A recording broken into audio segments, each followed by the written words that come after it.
Hi Aaron, this is I'm Chris.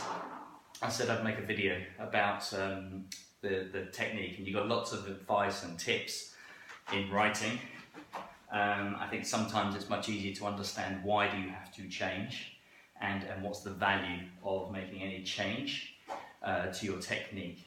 And so I think you got the fair idea is that you're leaning back. And because you're leaning back, you're not engaging the body in powering the stroke in any way, shape or form. So what that means is a number of different things. It means that you're likely to be short at the front of the stroke and missing out on potentially that much of the stroke, which is essentially free. It's a free amount of length that if you can get it, you should see your splits come down. If you're actually in a boat, that with the sort of the ratio of the oar gives you a lot more reach in the water as well. But we're talking about indoor rowing, but it still matters, and it still gives you a lot more reach than and a lot more length on the stroke. So it's free power, and that's why that's really important. The other thing to do is that I think when I watch people rowing like you, and it's not bad, it's actually, it can be an effective stroke.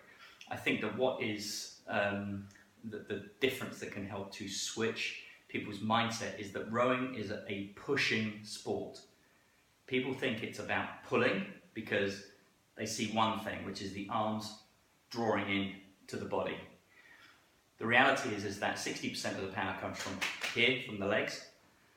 Another 30% comes from the trunk and the core, and then the last 10% is really is maintaining that speed and that acceleration with the arms. But all the work is done, so all the acceleration is done with the legs, then the core, and then the arms.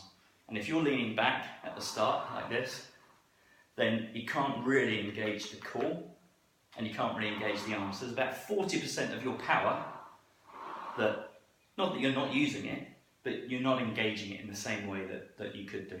So I'll try and show a couple of exercises that can help. So let me just paddle for a bit, and hopefully you can hear me over the noise. So what I try and do is the arms go away, I rock the body over, and then I slide and press with the arms. Sorry, press with the legs. I'm getting at it. Rock over, slide, and then shins are vertical, the body's rocked over, I call it to the 1 o'clock position, and then drive, the body doesn't do anything, and then open the body and maintain the acceleration with the arms. That's the ideal stroke. I think a lot of people tend to open the body and finish the opening of the body as the legs are driving. It's some technical aficionados will argue one way or the other. I think it doesn't matter as long as it's very well coordinated. But what we try and do is just show arms, body rock over, then compress. So a couple of exercises for you to think about is that I think breaking the stroke down. So I always call it 11 o'clock and 1 o'clock. So finish at the 11 o'clock position, arms go straight out, body rock over to the 1 o'clock position, compress, and just break it down like this. Then do it the other way as well. So just drive with the legs, open the body, finish with the arms. Now what happens is that it feels odd opening the body in that way. You think, well, I'm not going to get any power from it.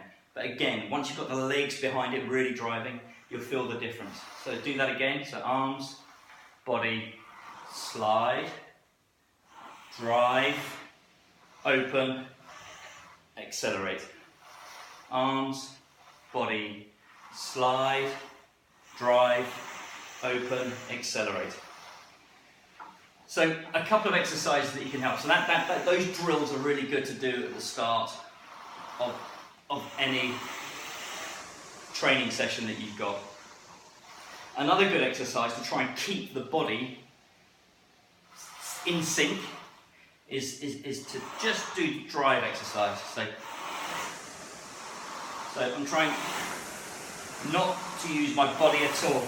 Just engage the handle with the legs through the core.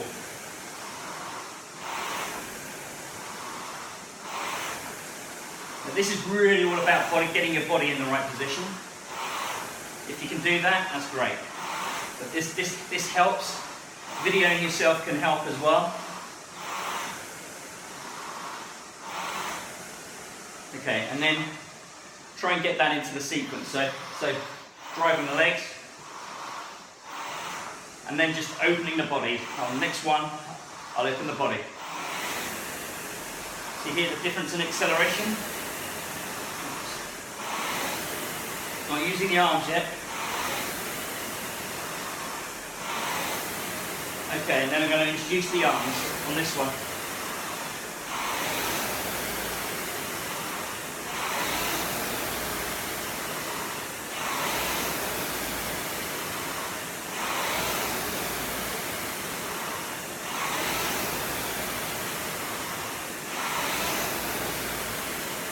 So what I try and do is keep a very fluid stroke, keep the movements, and keep the handle always moving. So the difference you'll see on your own video and my video is that my handle is pretty much nearly in that box. So I've got from here to here of length that you don't have. And that's what you want to try and gain. That is going to be, I don't know, I'll give you 1 or 2 seconds on your split score for free. No extra fitness, just free money. Well, free score. I hope that's useful. I'll post this to YouTube and you can watch it from there. If I can be of any other help, then let me know. All right, take care.